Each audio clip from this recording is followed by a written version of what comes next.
అన్యులు అంటే అసహ్యులు, ఇతరులు పనికిరాని వారు, వారు దేవుని ఎరగని వారు, దేవుడు లేనివారు అని ఒక చిన్న చూపు ఉండేది అన్యులు అంటే. ఎవరికి? పేతురుకు ఉంది. ముఖ్యంగా పేతురుతో పాటు పేతురు వెంట వచ్చిన వాళ్ళకు ఉంది. ఈ పేతురు వెంట వచ్చిన 6 మెంబర్స్, 6 వాళ్ళతో పాటు అపోస్తలుల పెద్దలకు కూడా ఆ లక్షణం ఉంది. అందరికీ ఆ తుప్పు వదిలించడానికి, నా రక్తములో యూదులు అన్యులన్న భేదము లేదు, నా రక్తమును బట్టి యూదులతో పాటు అన్యులు కూడా సమాన వారసులు, ఈక్వల్ అనేది దేవుడు అపోస్తలులకు నేర్పాలనుకున్నాడు. మామూలుగా చేతి వీళ్ళకి అర్థం కాదుగా. అందుకని ఫస్ట్ కొర్నేలిని ఎంచుకున్నాడు. కొర్నేలిని దర్శించి, నువ్వు యొప్పేకు మనుషులను పంపి చర్మకారుడైన సీమోను అనువాని ఇంట సీమోను పేతురు అనేవాడు దిగున్నాడు, అతన్ని పిలిపించు. ఏ మాటల చేత నీవు రక్షణ పొందగలవో ఆ మాట అతను నీకు బోధిస్తాడని కొర్నేలితో దూత మాట్లాడాడు. అప్పుడు కొర్నేలి మనుషుల్ని పంపిస్తాడు. కొర్నేలి మనుషులు పేతురు దగ్గరికి వెళ్ళేటప్పటికి ముమ్మారు పేతుర్ని దర్శనముతో దేవుడు మాట్లాడతాడు. ఒక 4 చెరగులు పట్టినటువంటి దుప్పటి ఒకటి పేతురు ముందుకు దిగటం. ఆయన మిద్దె మీద ప్రార్థనలో ఉంటాడు.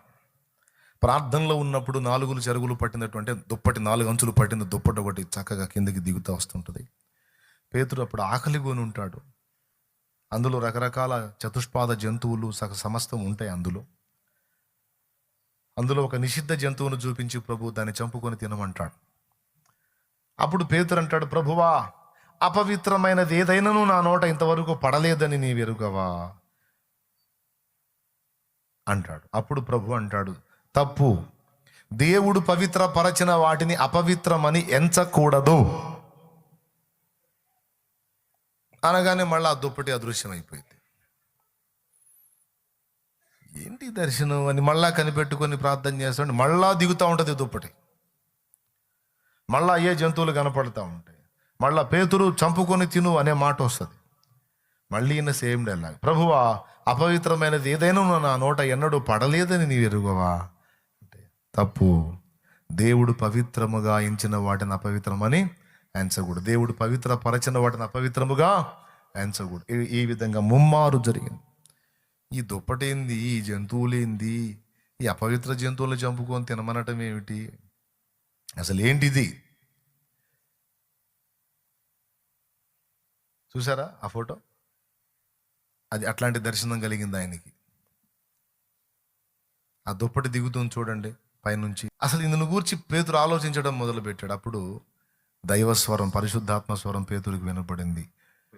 నీవు లేచి నేను ఇక్కడికి తీసుకొచ్చిన మనుషులతో నువ్వు వెళ్ళు, వాళ్ళతో వెళ్ళటానికి సందేహించొద్దు అని చెప్తాడు.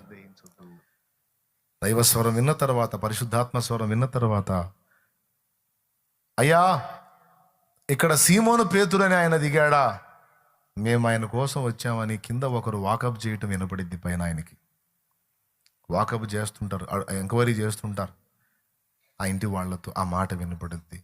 ఎవరు నన్ను గురించి అడుగుతున్నారు అంటే దేవుని ఆత్మ మాట్లాడతాడు, సీమోనో సీమోనో వెళ్ళు, వారితో వెళ్ళుటకు సందేహించొద్దు, నేనే వారిని పంపాను అంటాడు పరిశుద్ధాత్మ. అప్పుడు పేతురు లేచి వాళ్ళ వెంట వెళ్తాడు. ఎక్కడికి వెళ్తాడయా? యూదుడైన పేతురు అన్యుల దగ్గరికి వెళ్తాడు. అన్యుడైన కొర్నేలి ఇంటికి వెళ్తే కొర్నేలి ఎంత పని చేస్తాడో తెలుసా? ఒక పెద్ద కూటమే పెడతాడు ఆడ.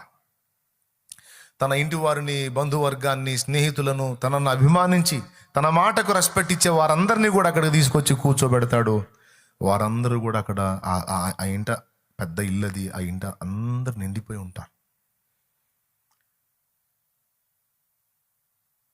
అప్పుడు ఆ ఇంటికి ప్రవేశించినప్పుడు ఇక పేతురుకు అర్థమైపోయింది,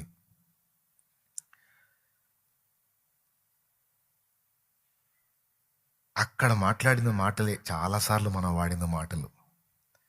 అక్కడికి వచ్చి అదంతా చూసి తన వెంట వచ్చినటువంటి సహోదరుల వైపు చూసి, ఏంటిది, దేవుడు ఇక్కడికి తీసుకొచ్చాడు ఏమిటి? ఆశ్చర్యం, మనకు తోడై ఉన్న దేవుడు వీరికి నీ తోడై ఉన్నాడు.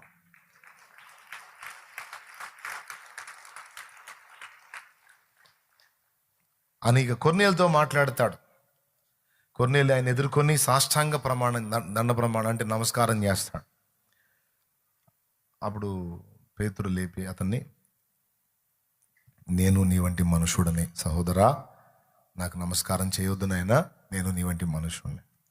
అయ్యా, నిన్నటి దినమున నేను ప్రార్థనలో ఉన్నప్పుడు ప్రభుదూత నాకు ప్రత్యక్షమై, ఏ మాటల చేత నీవు రక్షణ పొందగలవో ఆ మాటలు నీకు చెప్పేవాడు యొప్పే పట్టణంలో దిగున్నాడు, అతన్ని పిలిపించుకో అని మీ పేరు, మీ అడ్రస్ డీటెయిల్గా నాకు మొత్తం చెప్పాడు. నేను పంపాను, మీరు వచ్చింది మంచిది. ఇక మీరేం చెప్పాలనుకున్నారో చెప్పండి, మీరు చెప్పిన మాట చొప్పున చేయడానికి సర్వదా సిద్ధంగా ఉన్నామని కొర్నేలు అన్నాడు. కొర్నేలికి దర్శనం ఇవ్వడం ఏమిటి, కొర్నేలికి పేతురు అడ్రస్ చెప్పడం ఏమిటి? కొర్నేలి ఒక పోలీస్ ఆఫీసర్, శతాధిపతి, సైన్యాధికారి.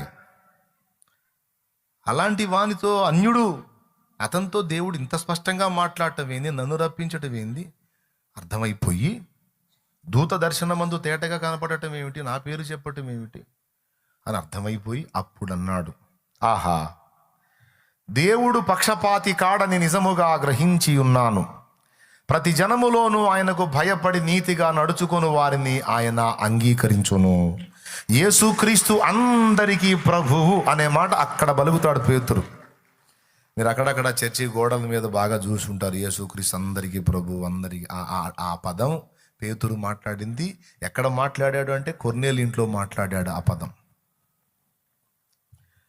యేసుక్రీస్తు అందరికీ ప్రభు అని మొదలుపెట్టి ఇక వాక్యం చెప్తా ఉంటే దర్శనాలతో మనోళ్ళు స్థిరపడరుగా. అందుకని విశ్వసించిన వారు వీరు కనిపెట్టి ప్రార్థించినప్పుడు ఏ ఆత్మ కొమ్మరింపు అనేది వీళ్ళ మీద జరిగిందో అదే పరిశుద్ధాత్మ కొమ్మరింపు పేతురు వాక్యము బోధించుచున్నప్పుడు వారందరి మీదికి దిగి రావటం పేతురుతో పాటు వచ్చినటువంటి సహోదరులు 6 మొత్తం చూస్తారు. చూసి ఆశ్చర్యపోయి దర్శనం ఇవ్వటమే కాదు, మనకిచ్చినట్టు సమాన వరము కూడా వారికి ఇచ్చాడు దేవుడు.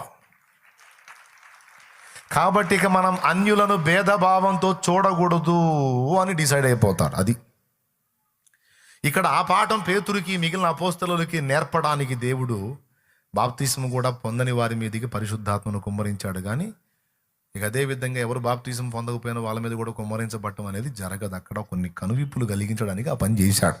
ఎంతమందికి అర్థమైందో ఏ సంగతో మరి నేను చెప్పింది నిజంగా అర్థమైతే చేతులు ఎత్తండి. నిజంగా అర్థమైందా? దీని గురించే చాలా సంవత్సరాల క్రితం ఒక పాట పాడుకున్నాం. ఆనందం ఆనందం ఆనందమే ఆత్మాభిషేకం ఆనందం అనే పాటలో దీనాత్ములైన అన్యులు భక్త కొన్నేలి గృహమందు సమకూడగా, దీనాత్ములైన అన్యులు భక్త కొన్నేలి గృహమందు సమకూడగా, పేతురు వాక్యము ప్రకటింపగా, పేతురు వాక్యము ప్రకటించగా, దిగి వచ్చే ప్రభు ఆత్మ అభిషేకమే, దిగి వచ్చే ప్రభు ఆత్మ అభిషేకమే. హల్లెలూయా. ఓకేనా? ఇప్పుడు మీకు క్లారిటీ వచ్చింది. ఏ విషయాల్లో వచ్చింది? అపోస్తలులు చేతులుంచినప్పుడు పరిశుద్ధాత్మ కుమ్మరించబడటం ఏమిటి, ఆత్మతో నింపబడటం ఏమిటి, పేతురు వాక్యం చెప్తున్నప్పుడు ఆత్మతో నింపబడటం ఏమిటి, యేసునామములో బాప్తిస్మం పొంది చేతులుంచినప్పుడు ఆత్మతో నింపబడటం ఏమిటి, బాప్తిస్మం పొందినప్పుడు పరిశుద్ధాత్మను వరము అనుగ్రహించబడటం ఏంటి అనే మొత్తం వచనాలు చూపించి వివరించా. ఓకే, ఇవన్నీ నడుస్తాయి. శ్రేష్టంగా మనం ఏం చేయాలి అంటే మనందరం కూడా వ్యక్తిగతంగా ప్రార్థనలో కనిపెట్టి పరిశుద్ధాత్మను పొందుకోవటం అనే శ్రేష్టమైన అంశాన్ని మర్చిపోకూడదు.